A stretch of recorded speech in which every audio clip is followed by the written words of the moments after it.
सोचिए कि आपके मोहल्ले का वो एकदम सीधा साधा शांत सा पुजारी है। हाँ। जो मतलब सारा दिन सिर्फ मंदिर में पूजा पाठ, आरती और इन्हीं सब अनुष्ठानों में लगा रहता है, और अचानक एक दिन आपको पता चले कि वो इंसान सिर्फ एक पुजारी नहीं है बल्कि कुछ और ही है। हाँ, बल्कि दुनिया का एक टॉप मतलब बेहद शानदार गैस्ट्रोएंटरोलॉजिस्ट है। हाँ। सुनने में एकदम अजीब लगता ना, क्योंकि दोनों छवियां एक दूसरे से बिल्कुल अलग है। बिल्कुल अलग है। मतलब आप देखिए, एक तरफ तो शुद्ध अध्यात्म है और दूसरी तरफ एकदम एडवांस मेडिकल साइंस। सही बात है, लेकिन आज हमारे सामने जो रिसर्च पेपर्स और प्राचीन ग्रंथ रखे हैं ना, वो एक ऐसे ही गहरे रहस्य की तरफ इशारा कर रहे हैं। हाँ, और ये बहुत ही दिलचस्प होने वाला है। बिल्कुल।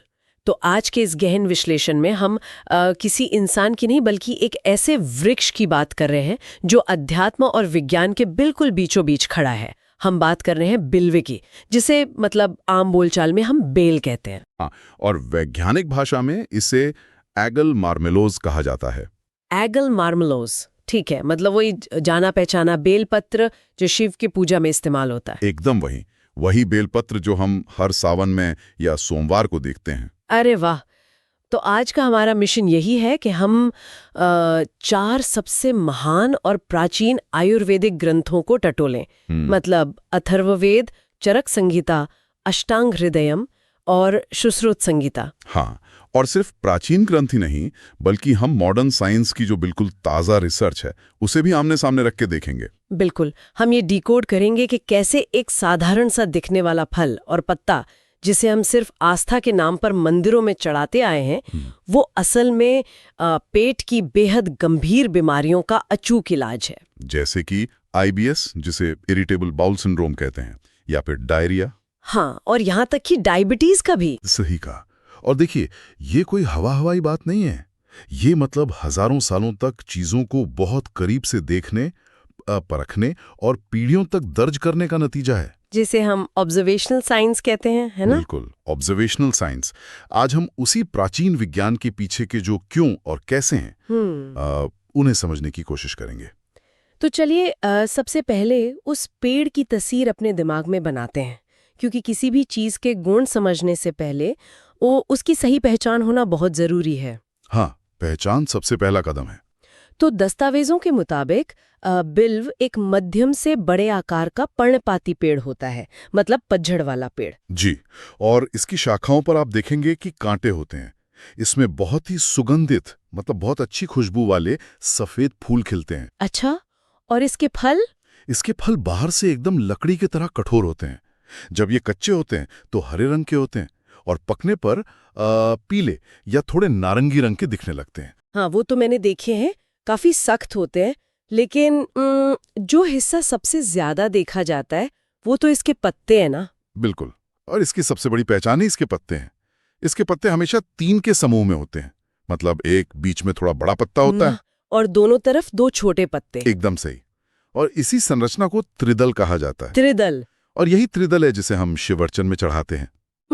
सबसे दिलचस्प बात मुझे ये लगी कि इतिहास के पन्नों में इसकी सबसे पुरानी एंट्री अथर्ववेद में मिलती है। हाँ, अथर्ववेद के 8वें कांड के 7वें सूक्त में। बिल्कुल, और वहां इसे देवद्रुम कहा गया है, मतलब देवताओं का वृक्ष, और शिव प्रिय भी कहा गया है। और मजे की बात देखिए, आयुर्वेद के बृहत पंचमूल में भी इसे सबसे पहला स्थान मिला है। बृहत पंचमूल? हाँ, मतलब आयुर्वेद की 5 सबसे महत्वपूर्ण जड़ों का समूह। तो जो चीज पूजा की थाली में है, वही अथर्ववेद के अनुसार अतिसार यानी डायरिया और कफ ज्वर की सबसे बड़ी दवा भी है। प्राचीन श्लोकों में तो इसे वात और कफ को हरने वाला भी बताया गया है। जी, और अग्नि बढ़ाने वाला, यानी हमारे पाचन तंत्र को तेज करने वाला भी माना गया है।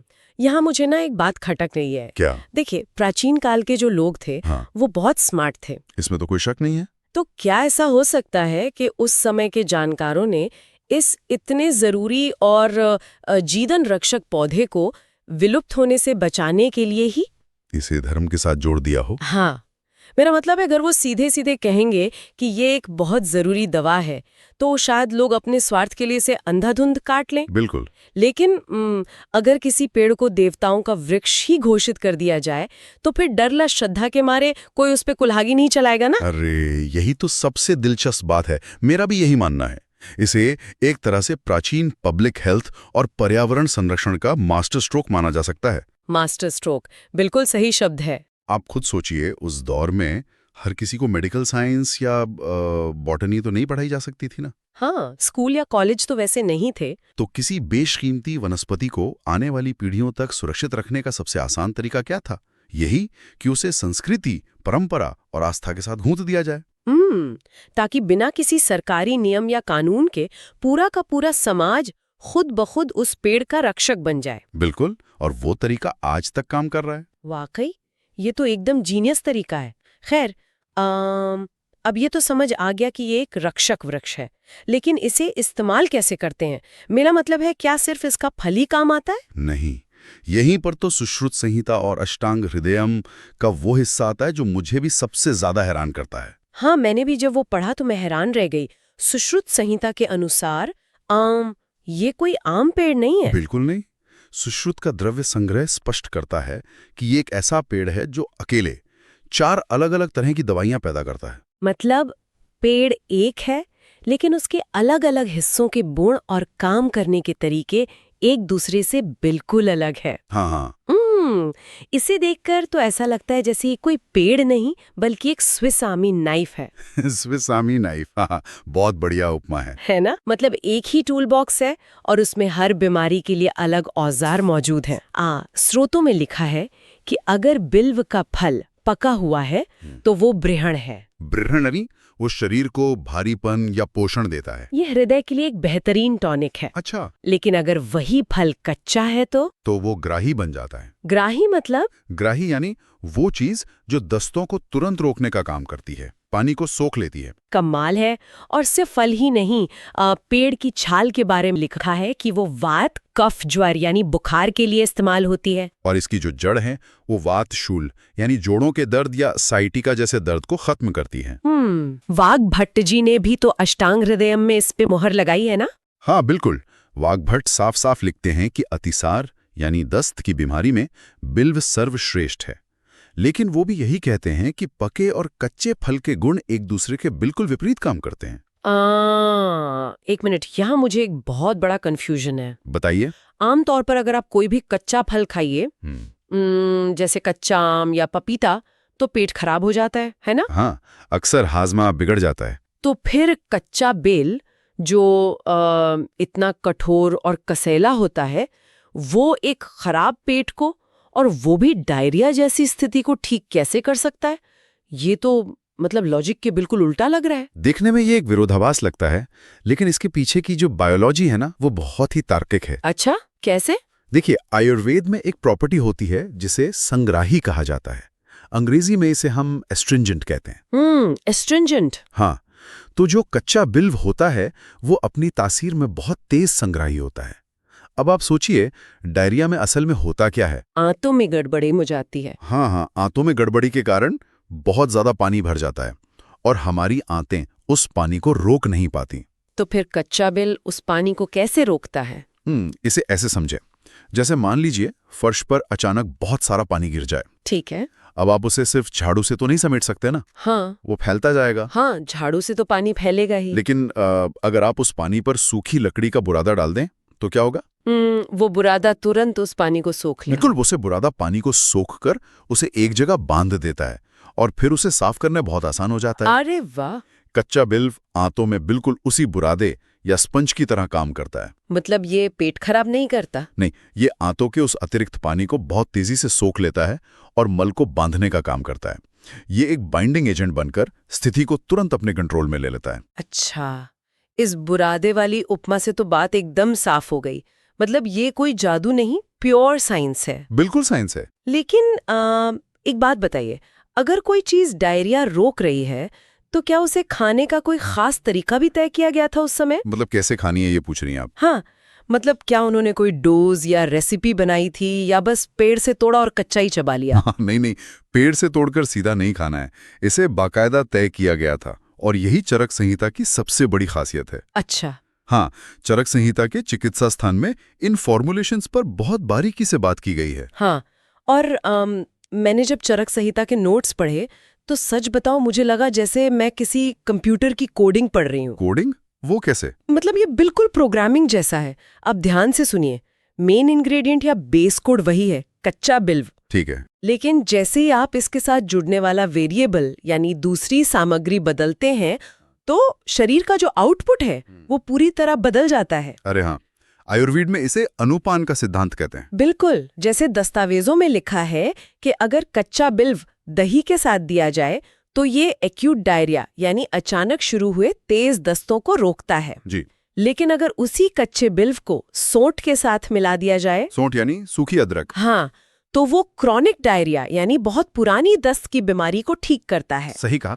और अगर कच्चे बिल्व को मिश्री के साथ दिया जाए तो वो आईबीएस जैसी जिद्दी बीमारी पर काम करता है।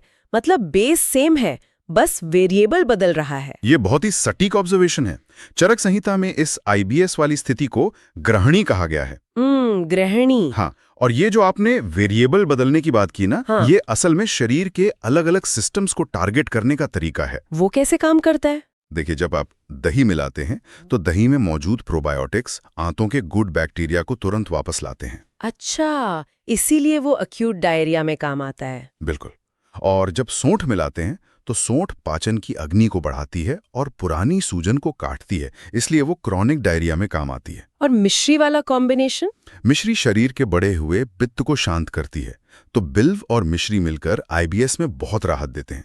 मतलब दवा एक ही है, लेकिन साथ दी जाने वाली चीज यानी अनुपान बदलते ही उसका काम करने का रास्ता ही बदल जाता है। अमेजिंग। इसके अलावा मुझे एक और चीज का जिक्र मिला, बिल्वावलेह। हाँ, बिल्वावलेह, ये तो बहुत ही कमाल की औषधि है। हाँ, ये एक तरह का गाढ़ा जैम होता है ना, जिसमें कच्चा बिल्व, सोंठ, पिप्पली, इलायची और गुड़ मिलाया जाता है। बिल्कुल। इसे रोज सुबह लेना आईबीएस के मरीजों के लिए एक तरह का सुपर हीरो फॉर्मूला बताया गया है। अब देखिए, यहाँ तक की कहानी तो पूरी तरह से प्राचीन ग्रंथों, श्लोकों और सदियों पुराने अनुभवों पर टिकी है। हाँ, जो कि अपने आप में बहुत समृद्ध है। लेकिन अब हम इस डीप डाइव के सबसे रोमांचक मोड़ पर आते हैं। और रिसर्च पेपर्स देखते हुए एक चीज बड़ी हैरान करती है। क्या? कि क्या चरक और सुश्रुत की ये बातें आज की आधुनिक लेबोरेटरी, माइक्रोस्कोप और क्लिनिकल ट्रायल्स की कसौटी पर खरी उतरी हैं, या मतलब ये सिर्फ पुरानी किताबों तक ही सीमित है? इसका जवाब ये है कि आधुनिक शोध के जो नतीजे हैं वो बहुत ही चौंकाने वाले हैं। अच्छा जी। मॉडर्न साइंस ने जब बिल्व के पत्तों और फलों को लैब में टेस्ट किया और उसके केमिकल कंपाउंड्स को अलग अलग करके देखा, तो नतीजे बिल्कुल वही थे जो हजारों साल पहले ताड़पत्रों पर लिखे गए थे। मतलब मॉडर्न साइंस भी आयुर्वेद से सहमत है। मैंने दस्तावेजों में पढ़ा कि इसके 3 मुख्य केमिकल कंपाउंड्स का बहुत गहराई से विश्लेषण किया गया है। हाँ, बिल्कुल। पहला कंपाउंड है मार्मेलोसिन, जो कि एक फ्यूरानोकोमोरिन है।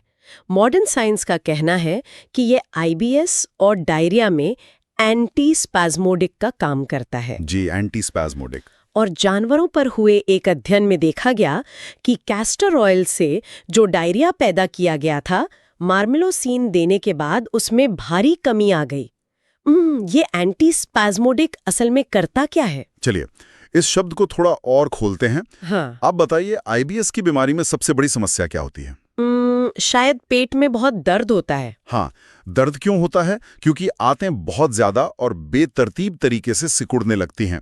उनमें ऐंठन होती है, मरोड़ उठती है। अच्छा, मतलब जैसे पैर की नस चढ़ जाती है? हाँ, कुछ वैसा ही। एकदम परफेक्ट उदाहरण दिया आपने।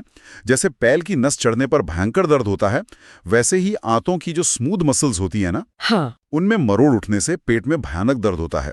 अब ये जो मार्मेलोसिन है, ये ठीक उसी जगह काम करता है। कैसे? ये उन तनी हुई, ऐंठी हुई मांसपेशियों के पास जाता है और उन्हें रिलैक्स होने का सिग्नल देता है। अरे वाह। हाँ, ये उनकी अनियमित गति को शांत करता है।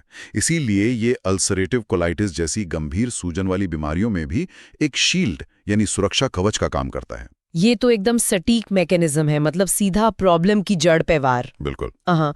दूसरा बड़ा कंपाउंड जो रिसर्च में सामने आया है वो है एजिलीन। एजिलीन, हाँ, ये एक अल्कोलॉइड है। इसके बारे में लिखा है कि ये हाइपोग्लाइसेमिक है, मतलब ये ब्लड ग्लूकोज को कम करता है, इंसुलिन बढ़ाता है और टाइप 2 डायबिटीज में बहुत फायदेमंद है। जी। लेकिन ये काम कैसे करता है? मतलब क्या ये सिर्फ शुगर के लेवल को जबरदस्ती नीचे गिरा देता है? नहीं नहीं, इसका काम करने का तरीका बहुत स्मार्ट है। इसे ऐसे समझ सकते हैं कि पैंक्रियाज हमारे शरीर की इंसुलिन बनाने वाली फैक्ट्री है। ठीक है, पैंक्रियाज एक फैक्ट्री है। अब जब किसी को टाइप 2 डायबिटीज होती है तो ये फैक्ट्री या तो थक जाती है या इसके सेल्स डैमेज होने लगते हैं।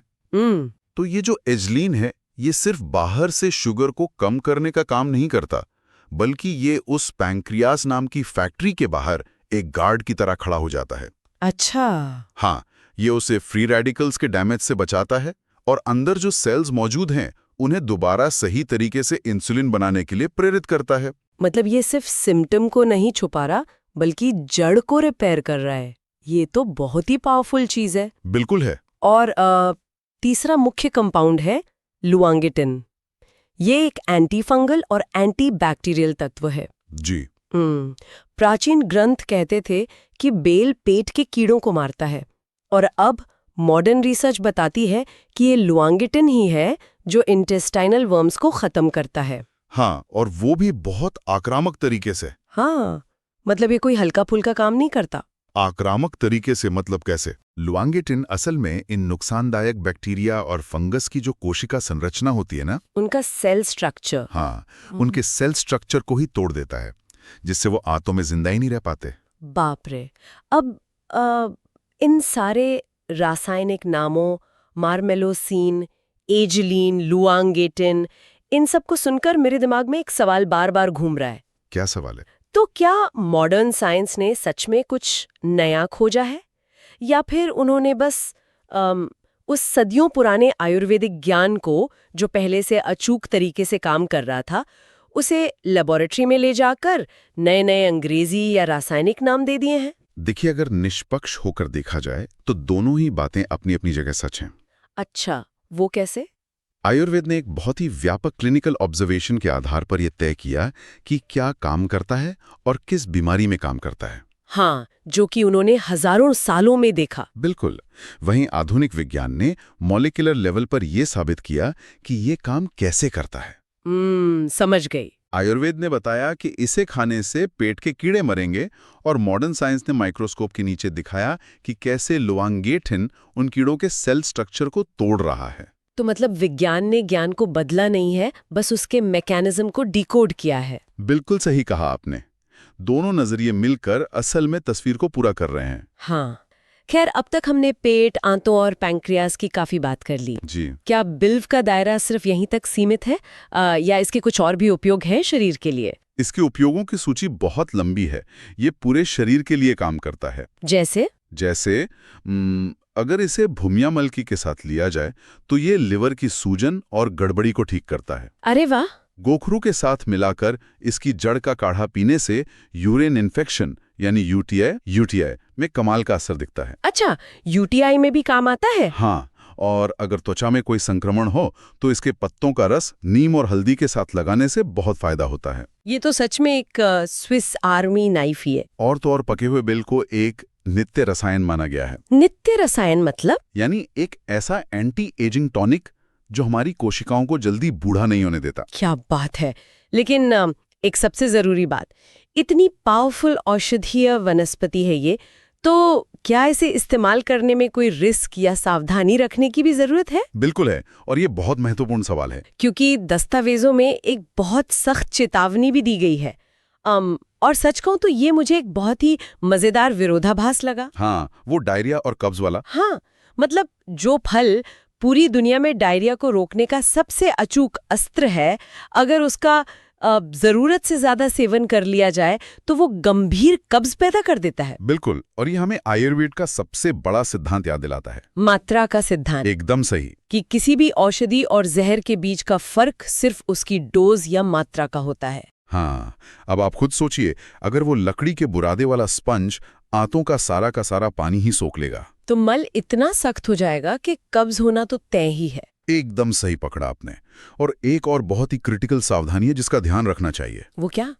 जो लोग डायबिटीज के मरीज हैं और अपनी शुगर कंट्रोल करने के लिए नियमित रूप से बिल्व के पत्तों का रस ले रहे हैं, उन्हें अपना ब्लड शुगर मॉनिटर करते रहना चाहिए। ऐसा क्यों? क्योंकि एजिलिन इतना ज्यादा प्रभावी होता है कि वो ब्लड शुगर को अचानक बहुत तेजी से नीचे गिरा सकता है। ओहो, जिससे हाइपोग्लाइसीमिया का खतरा रहता है। बिल्कुल, शुगर बहुत ज्यादा लो हो सकती है।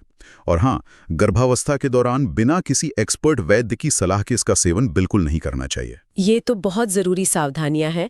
तो इस पूरी चर्चा और इतने सारे पन्नों को पलटने के बाद एक बात तो शीशे की तरह साफ हो गई है, जी, जिसे आमतौर पर हम सिर्फ एक धार्मिक वृक्ष मान लेते हैं, जिसके पत्ते सिर्फ पूजा की थाली का हिस्सा माने जाते हैं, वो वास्तव में एक चलता फिरता अस्पताल है।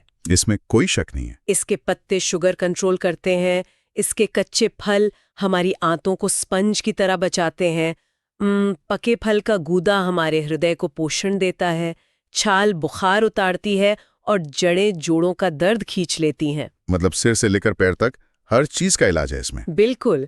अथर्ववेद के प्राचीन श्लोकों से लेकर मॉडर्न लैब के स्पेक्ट्रोमीटर तक बिल्व हर टेस्ट में 100% खरा उतरा है। और ये बात हमें ये सोचने पर मजबूर करती है कि हमारे पूर्वजों का प्रकृति को समझने का नजरिया कितना गहरा और साइंटिफिक था। सही बात है। इसी बात से जुड़ा एक आखिरी विचार जो शायद इस चर्चा को एक बिल्कुल नया मोड़ दे दे। बताइए। आज हमने देखा कि कैसे एक अत्यंत शक्तिशाली औषधि को विलुप्त होने से बचाने के लिए उसे प्राचीन काल में धर्म, पूजा और रोजमर्रा के अनुष्ठानों के पीछे छिपा दिया गया था, ताकि वो हमेशा बची रहें। हाँ, तो ये एक बहुत ही गहरा विचार है। मतलब ये सोचने पे मजबूर करता है कि हमारे घरों में, रसोई के डिब्बों में या आंगन में तुलसी के साथ मौजूद ऐसे और कितने पवित्र या पारंपरिक पौधे और मसाले हैं। हाँ, जिन्हें हम शायद सिर्फ पूजा पाठ की चीज समझते हैं। बिल्कुल, जिन्हें सदियों से सिर्फ एक रस्म या पुरानी आदत समझकर निभाया जा रहा है, लेकिन वास्तव में वे हमारे शरीर के डीएनए तक को हैक करने की क्षमता रखने वाले कोई भूले बिसरे मेडिकल पावर हाउस हैं, जिनका पूरी तरह से डिकोड होना अभी बाकी है। एकदम। मुझे लगता है शायद अगली बार जब भी किसी की नज़र पूजा की थाली या रसोई के मसालों पर पड़ेगी, तो उन्हें देखने का नजरिया पहले जैसा बिल्कुल नहीं रहेगा। बिल्कुल नहीं रहेगा। खैर, आज के इस डीप ड्राइव में बस इतना ही।